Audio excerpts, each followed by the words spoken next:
Hey guys, today I'm going to talk about the movie In From the Side, an LGBT film from 2022 directed by Matt Carter and from the UK. I think this is one of the most talked movies, LGBT movies of last year. And there's always like one movie that people really talk about a lot, even if it doesn't make a lot of money or makes its stars instantly recognizable, or even if we all get into it. Basically, I remember a few years ago when Call Me by Your Name was released, and I still think Call Me by Your Name is a very flawed movie and a very it shows you how straight, even if it was written by a gay man, it's very from the straight point of view because of the director and the actors. I mean, I didn't really buy anything in Call Me by Your Name, and I don't think it's a romantic movie in the least, to be honest. I just don't like that movie. In that year, I really loved God's Own Country, which starred actually Jack O'Connor, who you might remember as Prince Charles in The Crown in season 3 and 4, I guess. And he was amazing. I mean, there's where I was like, oh, Josh O'Connor, sorry. Josh O'Connor is amazing. He's an amazing actor, and I hope he gets to do a lot more than The Crown, to be honest, because he has the range and he was outstanding there. And he's proof that a straight actor can actually play gay characters beautifully, and he did. And his partner in the movie, Alex Sicariano, I think his name is, was outstanding, and the director there was very good, and he's doing more LGBT films, so that's amazing. This movie is about a player called Mark Newton. He's the best player in his team, and I have to say that in this movie, everyone seems to be gay or accepting of gay people, because it's not really shown that anyone is, doesn't like people because they're gay. No one comes out in this movie. It's that kind of movie. It exists in the space where everything is gay, and if it's not, it's accepted without any thought, which I think is very aspirational in that sense. Well, he meets another player, and that player has a boyfriend, and he has a boyfriend, but they fall in love, and he's supposedly in an open relationship, but it ends up not being that open apparently, and they fall in love, but things get fucked basically. And I have to say that although the movie is very endearing, and there are scenes in which they are falling in love, and you really see that this is not only a sexual relationship. It's very interesting in those moments, and especially in the moments when they try to conceal the relationship, because they don't want anyone, of course, to know that they have actually fallen in love. It's not only sex again. So it's really interesting, sorry, in that sense. However, the movie has this quality, maybe because of the budget, it has this quality of looking like a Hallmark movie. And if you have seen a Hallmark movie, you know what I'm talking about, or maybe you have seen one of those romantic comedies from Netflix.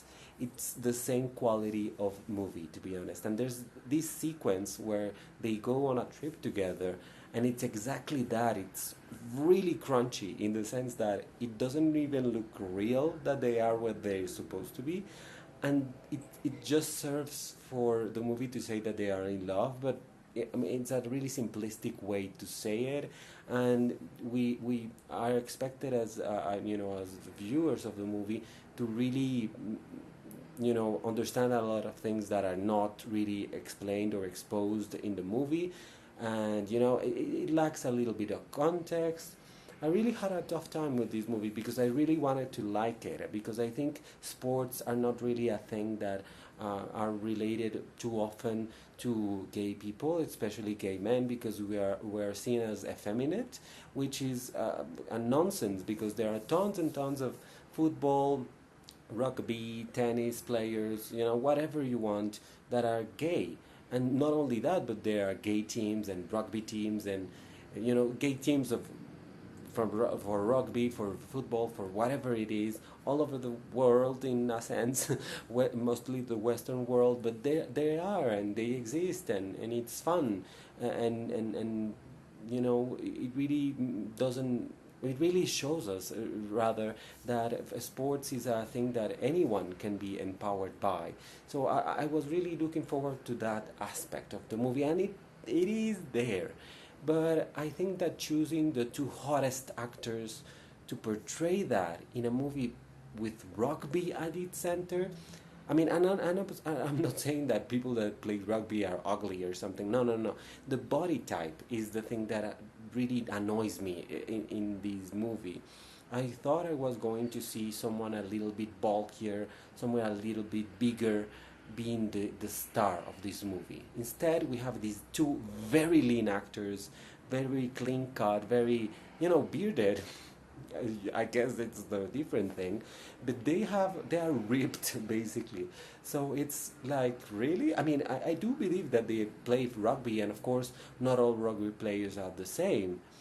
But this was a great opportunity to have two leading actors that are different, that look different from every other fucking gay movie.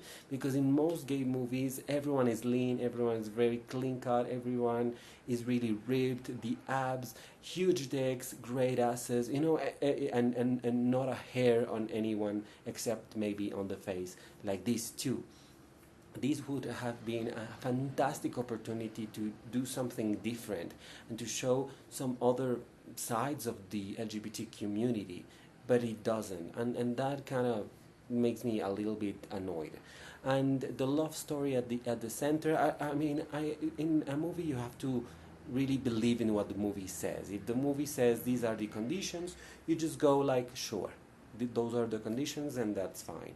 However, in this movie, you buy those conditions, such as them being what they are and being related with whoever they are. I mean, his boyfriend is like this guy that I just don't really think that someone like Mark would be with someone like that. But sure, whatever. Do whatever you want. When the boyfriend finally knows about the relationship, he has this attitude of being the victim and crying and not knowing anything. And I'm like, bitch, you're half of the year away from home. Is it really a surprise? Are you stupid? And am I expected to believe that this guy hasn't fucked around too abroad? And maybe the point is that he didn't fall in love, maybe. But I mean, there are many things in this movie that are like, really, bitch, really? And the finale, the ending scene, if you will, it really goes against everything else that has happened in the movie. We're expected to believe that he was really in love, that he was really passionate about that relationship, and then we're led to believe at the end of the movie that, oh, he forgot actually that his team was his family, and that it made him something into someone else, basically, that he really made himself someone to be trusted and someone very great, basically, because he was in that team, and he needed his friends, and that was the end that I thought we were going to get, and that made sense. Instead, the final shot is him looking at another guy, like basically saying that he's going to be in the same situation again, except this time he doesn't have a boyfriend, but the other guy might. And that's just stupid. Like, after you have loved this person so much, you're going just to throw that away in 2 seconds, and it doesn't happen like that. Or I don't know what kind of person we think this guy is, and we thought he was one thing and then he's another. I mean, the movie is missing a lot of pieces that really annoy me, to be honest. So I don't know, if you want to watch this movie, watch it, but I don't think it's one of the top LGBT films at all. There are so many more, and I hope I can do a list soon. I'm going to look for LGBT movies, especially gay movies, soon, because this is not it. I think there are way better movies, to be honest. So that's my review. I hope you like it. And again, if you want to see this movie, watch it. If you don't, you're not missing anything, to be honest, except two guys that are really hot, basically. So thank you so much. Please comment down below whatever you think about this movie or about this video. And thank you so much. Goodbye.